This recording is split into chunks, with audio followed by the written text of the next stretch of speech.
हाँ मित्रों, मैं एक बार फिर से गुरुजी उपस्थित हूँ। चलते ही बिना समय गंवाए शुरू करते हैं। सक्षमता परीक्षा भाग 2 की तैयारी करते हैं। 1 नंबर से लिपि चिन्हों को क्रमबद्ध समूह को क्या कहते हैं? ए अक्षर, बी वर्ण, सी वर्ण समूह, डी वर्णमाला। तो इसका आंसर है डी वर्णमाला। 2 कौन सा अमानक वर्ण है? ए ख, बी ध, सी झ, डी भ। तो इसका आंसर सी है झ। आगे चलते हैं, तीसरा नंबर देखते हैं। वर्ण किसे कहते हैं? ए यह भाषा की सबसे बड़ी इकाई होती है, बी यह भाषा की सबसे छोटी इकाई होती है, सी इसके खंड हो सकते हैं, डी इनमें से कोई नहीं। जी हाँ, इसका आंसर बी है, यह भाषा की सबसे छोटी इकाई है। चौथा नंबर, लेखन के आधार पर वर्णों की संख्या कितनी है? ए 44, बी 45, सी 48, डी 52। जी हाँ, इसका आंसर डी है 52। आगे चलते हैं, 5वां नंबर देखते हैं। हिंदी में मूलतः कितने वर्ण हैं? ए 52, बी 50, सी 40, डी 55। जी हाँ, बताइए। तो इसका आंसर क्या होगा? 5 का ए 52। अगर एनसीईआरटी के अनुसार अगर 48 ऑप्शन हो तो 48 ही दीजिएगा। ठीक है, आगे चलते हैं। 6ठा नंबर, संयुक्त को छोड़कर हिंदी में मूल वर्णों की संख्या कितनी है? ए 36, बी 44, सी 48, डी 53। जी बताइए। तो छठा का आंसर सी है 48। किसको? संयुक्त को छोड़कर। हिंदी में व्यंजन वर्णों की संख्या है? ए 28, बी 30, सी 32, डी 35। जी हाँ, तो 37 हिंदी में वर्णों की संख्या 35 है। ठीक है, इसका आंसर डी है। आगे चलते हैं, 8वां नंबर देखते हैं। हिंदी में ध्वनियाँ कितने प्रकार की होती हैं? हिंदी में ध्वनियाँ कितने प्रकार की होती हैं? ए 2, बी 4, सी 6, डी 8। तो 2 प्रकार की होती हैं, ए आंसर। चलते हैं 9वां नंबर, स्वर कहते हैं जिनका उच्चारण लघु और गुरु में होता है, बी जिसका उच्चारण बिना अवरोध अथवा बिना बाधा के होता है, सी जिसका उच्चारण स्वरों की सहायता से होता है, डी जिनका उच्चारण नाक और मुंह से होता है। जी हाँ, बताइए। 9वां का आंसर बी है, जिनका उच्चारण बिना अवरोध अथवा बिना बाधा के होता है। चलते हैं 10वां नंबर देखते हैं। हिंदी भाषा में वे कौन सी ध्वनियाँ हैं जो स्वतंत्र रूप से बोली या लिखी जाती है? ए स्वर, बी व्यंजन, सी वर्ण, डी अक्षर। जी हाँ, तो इसका आंसर ए है स्वर। आगे, भाषा विज्ञान की दृष्टि से दीर्घऊ यानी बड़ी मात्रा वाले उ किस प्रकार का स्वर है? अग्र संवृत्त, अग्रवृत्त, सी पश्च संवृत्त, डी पश्च विवृत्त। ये बताइए। 11 नंबर, भाषा विज्ञान की दृष्टि से बड़ी मात्रा वाला उ किस प्रकार का स्वर है? ए अग्र संवृत्त, बी अग्र विवृत्त, सी पश्चात संवृत्त, डी पश्चात विवृत्त। जी बताइए। तो 11 का आंसर ए है अग्र संवृत्त। चलते हैं आगे, नंबर देखते हैं। 12 नंबर, ए स्वर का प्रकार है। कौन सा प्रकार है? ए हर्ष स्वर, बी दीर्घ स्वर, सी मूल स्वर, डी संयुक्त स्वर। जी हाँ, 12 का बी है दीर्घ स्वर। आगे चलते हैं, 13 नंबर देखते हैं। हिंदी भाषा में हर्ष स्वरों की संख्या कितनी है? जी हाँ, हिंदी भाषा में हर्ष स्वरों की संख्या कितनी है? ए 11, बी 4, सी 3, डी 2। जी हाँ, बताइए। तो इसका बी है 4 है। स्वर नहीं पूछ रहा है, हर्ष स्वरों की संख्या। जी हाँ, आप चलते हैं प्लुप्त स्वर पाते हैं। प्लुप्त स्वर कौन सा है? ओम, ओम, या सी ओम, या डी ओम। जी बताइए। 14 का ए है ओम, जिसमें ज़्यादा समय लगता है। मात्रा के आधार पर स्वर कितने प्रकार के होते हैं? जी हाँ, मात्रा के आधार पर स्वर कितने प्रकार के होते हैं? ए 2, बी 3, सी 4, डी 5। जी बताइए। तो मात्रा के आधार पर 3 स्वर होते हैं। जी हाँ, आगे चलते हैं। हर्ष स्वर, दीर्घ स्वर और प्लुप्त स्वर। आगे चलते हैं, 16 नंबर देखते हैं। जिह्वा के आधार पर स्वर कितने प्रकार के होते हैं? ए 2, बी 3, सी 4, डी 6। जी हाँ बताइए। तो इसके भी 3 होते हैं। निम्नलिखित में से कौन सा अग्र स्वर नहीं है? ए अ, बी हर्षई यानी छोटी मात्रा वाला ई, सी ए या डी ए। जी बताइए। तो 17 का ए है, अंत होता है। ठीक है, आगे चलते हैं। 17 नंबर का हो गया। अब 18 नंबर से देखते हैं।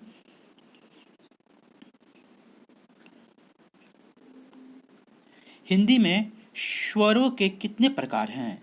हिंदी में स्वरों के कितने प्रकार हैं? ए 1, बी 2, सी 3, डी 4। जी हाँ बताइए। तो 3 प्रकार के हैं, अभी बताए हमने।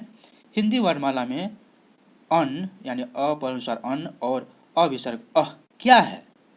ए स्वर है, बी व्यंजन है, सी अयोगवा है या डी संयुक्त अक्षर है? संयुक्त अक्षर बताइए। 19 नंबर का सी है अयुग्वा। आगे चलते हैं। अयुग्वा की संख्या 2 है। जिनके उच्चारण में दीर्घ स्वर से भी अधिक समय लगता है वे क्या कहलाते हैं? ए मूल स्वर, बी प्लुप स्वर, सी संयुक्त स्वर, डी अयुग्वा। जी हाँ बताइए। 20वां का 20 का बी है प्लुप स्वर। आगे चलते हैं। 21 नंबर देखते हैं। निम्नलिखित में से कौन स्वर नहीं है? अ यानी ए का अ, बी का हर्षऊ, सी के ए या डी के इया। जी बताइए। तो 21 के डी है इया। आगे चलते हैं। 22वां नंबर उच्चारण के समय भी सॉरी 22वां नंबर उच्चारण के समय जीभ की स्थिति के अनुसार स्वरों के कितने भेद हैं? यहाँ उच्चारण के समय जीभ की स्थिति के अनुसार स्वरों के कितने भेद किए गए हैं? ए 2, बी 3, सी 5, डी 7। यह बताइए। तो इसका आंसर है बी 3। आगे देखते हैं। भिन्न भिन्न स्वरों के मेल से जो स्वर उत्पन्न होता है उसे कहते हैं, मतलब क्या कहते हैं? संयुक्त स्वर, दीर्घ स्वर, संधि स्वर या मूल स्वर? जी हाँ बताइए। तो इसका आंसर ए है। क्या है? ए संयुक्त स्वर। आगे चलते हैं। 24 नंबर देखते हैं। स्वर किसका भेद है? ए संधि का है, बी समास का है, सी वर्ण का है या डी लिंग का है? जी बताइए। तो इसका है वर्ण का है। किसका भेद है? वर्ण का है। आगे 25वां नंबर किस शब्द में री स्वर नहीं है? कृपा में, बी कृष्ण में, सी दृष्टि में, डी रिवाज में? जी हाँ बताइए। तो 25 का डी है रिवाज में। 26 अयोगवाह कहाँ कहा जाता है? अयोगवाह कहाँ कहा जाता है? किसे कहा जाता है? यानी कि अयोगवाह कहा जाता है यानी किसे कहा जाता है? ए महाप्राण को, बी अनुस्वार एवं विसर्ग को, सी संयुक्त व्यंजन को, डी अल्प प्राण को? जी हाँ। तो 26 का बी है अनुस्वार एवं विसर्ग को कहा जाता है। आगे चलते हैं। 27वां नंबर देखते हैं। ए तथा ऐ वर्ण क्या कहलाते हैं? ओष्ठ कहलाते हैं, बी मूर्धन्य कहलाते हैं, सी कंठ तालु कहलाते हैं या डी नासिक हैं? जी बताइए। 27 का सी है, कंठ और तालु है। क्या है? कंठ और तालु। आगे चलते हैं। 28वां नंबर वे ध्वनियाँ जो स्वरों की सहायता के बिना उच्चारण नहीं हो सकती क्या कहलाती है? ए स्वर, बी शब्द, सी व्यंजन, डी संयुक्त अक्षर? जी बताइए। तो इसका आंसर सी है व्यंजन। 29 नंबर निम्नलिखित में से कौन वर्ण अंतस्थ नहीं है? ए य, बी ह, सी र या डी व? जी बताइए। तो इसका आंसर बी है ह। आगे चलते हैं। 30वां नंबर देखते हैं। उच्चारण स्थान की दृष्टि से कौन सा विकल्प शुद्ध है? जी हाँ। श दंत है, बी तालाब से मूर्धन्य है, सी श तालाब है या डी च कंठ है? एक बार फिर सुन लीजिए। उच्चारण स्थान की दृष्टि से कौन सा विकल्प शुद्ध है? श दंत है, श मूर्धन्य है, श तालब है या डी च कंठ है? जी बताइए। तो 30 का आंसर बता दीजिए। ए है। ये तो हम लोग पढ़े थे दंश तालाब स मूर्धन स ये तो 3 पढ़े थे, इसलिए ये दंश है। आगे चलते हैं। 31 नंबर निम्नलिखित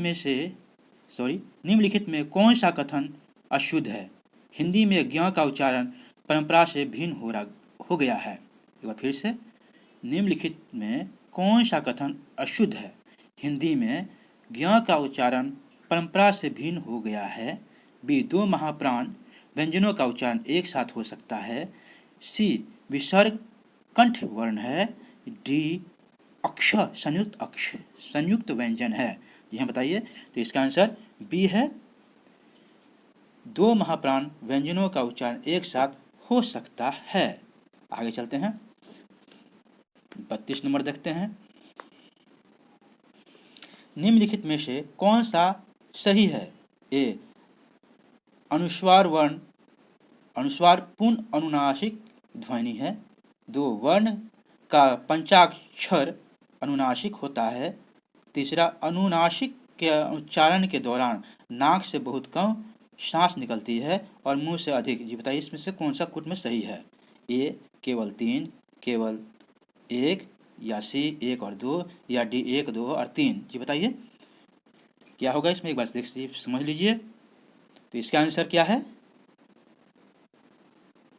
इसका आंसर सी है, 1 और 2 दोनों ठीक है। ठीक है, आगे चलते हैं। दांत और जीभ के स्पर्श से बोले जाने वाले वर्ण को क्या कहते हैं? ए, मूर्धन्य, बी, कंठोष्ठ, सी, दंतोष्ठ, या डी, दंत। जी हाँ बताइए। तो इसका आंसर है ए, 33 का डी है, दंत। दांत और जीभ के स्पर्श से बोले जाने वाले वर्ण को दंत कहते हैं। आगे चलते हैं,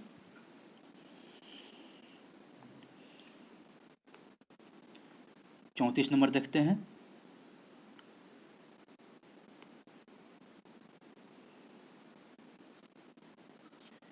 निम्नलिखित ध्वनियों की निम्नलिखित ध्वनियों की निर्दिष्ट विशेषताओं में कौन सा अशुद्ध है? ए, च तालव और महाप्राण है। बी, म ओष्ठ और सघोष है। सी, त अल्पप्राण और दंत है। डी, ख महाप्राण और कंठ है। जी बताइए इसका क्या आंसर होगा? इसका आंसर ए है, च तालव और महाप्राण दोनों है। चलते हैं आगे देखते हैं, 35 नंबर। उच्चारण की दृष्टि से संबल ध्वनि का कौन सा वर्गीकरण है? 35 नंबर। उच्चारण की दृष्टि से संबल ध्वनि का कौन सा वर्गीकरण है? ए, संपृक्त ध्वनि, बी, युग्मक ध्वनि, सी, संयुक्त ध्वनि, या डी, द्वित्व ध्वनि। जी बताइए। 35 का ए आंसर है, संपृक्त ध्वनि। आगे चलते हैं, 36 नंबर देखते हैं। श वर्ण केवल हिंदी शब्दों में आता है, केवल अवधी शब्दों में आता है, या सी केवल संकर शब्दों में आता है, डी केवल संस्कृत शब्दों में आता है। जी हाँ बताइए। तो इसका आंसर है डी, केवल संस्कृत शब्दों में आता है। 37 नंबर। न वर्ण का उच्चारण स्थान है, यानी टवर्गी न का उच्चारण स्थान क्या है? ए, मूर्धा, बी, दंत, सी, नासिका, डी, दंत और नासिका दोनों। जी बताइए 37 का क्या होगा? 37 का डी है, दंत और नासिका दोनों है। 38 नंबर देखते हैं।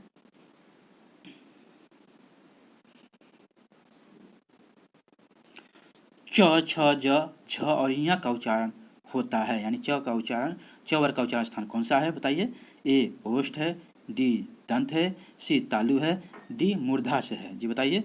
तो इसका आंसर सी है, तालु से है। आगे, प्रत्येक वर्ग का दूसरा और चौथा वर्ण क्या कहलाता है? प्रत्येक वर्ग का दूसरा और चौथा वर्ण क्या कहलाता है?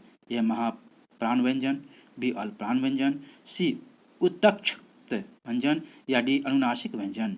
जी हाँ बताइए। तो इसका है महाप्राण है, दूसरा चौथा महाप्राण होता है। ठीक है, आगे चलते हैं, 40वां नंबर देखते हैं। च वर्ग का उच्चारण मुंह के किस भाग से होता है? ए, कंठ से होता है, बी, मूर्धा से होता है, सी, ओठ से होता है, या डी, तालु से होता है। तो इसका आंसर डी है, तालु से होता है। आगे चलते हैं। निम्नलिखित वर्णों में से पंचम अक्षर है कौन सा है? ए, घ, बी, त, सी, प और डी, म। तो इसका आंसर 41 नंबर का डी है, म। चलते हैं आगे देखते हैं। निम्नलिखित में से कौन सा संयुक्त व्यंजन है? निम्नलिखित में से कौन सा संयुक्त व्यंजन है? ए, श, बी, ल, सी ध, डी ज्ञ। जी बताइए, तो इसका आंसर है डी ज्ञ। आगे चलते हैं, 43 नंबर देखते हैं।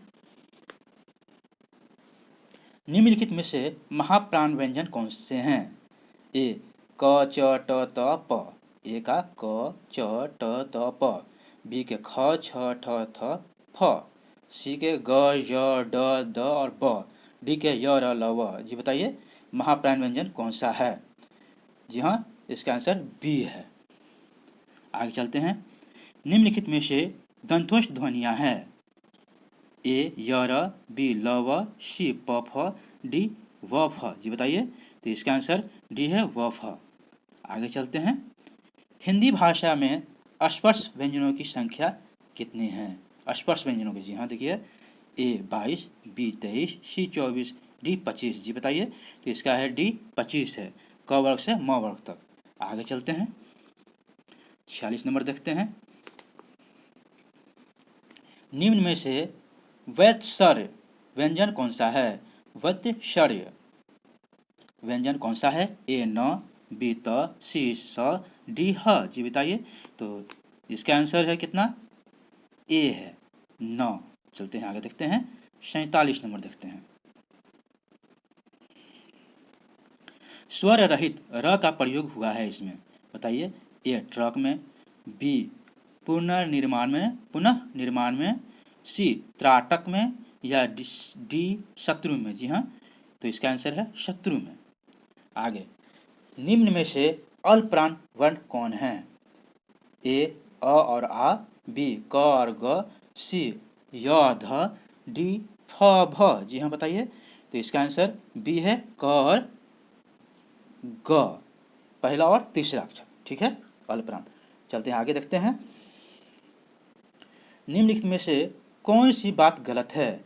ध सघोष महाप्राण दंत है, बी ब घ सघोष अघोष ओष्ठ महाप्राण है, बी ब सघोष ओष्ठ महाप्राण है, सी च अघोष तालव महाप्राण है, डी ख कंठ महाप्राण अघोष है। जी बताइए, इसका आंसर बी है, ब सघोष ओष्ठ महाप्राण है। आगे चलते हैं, 50वां नंबर देखते हैं।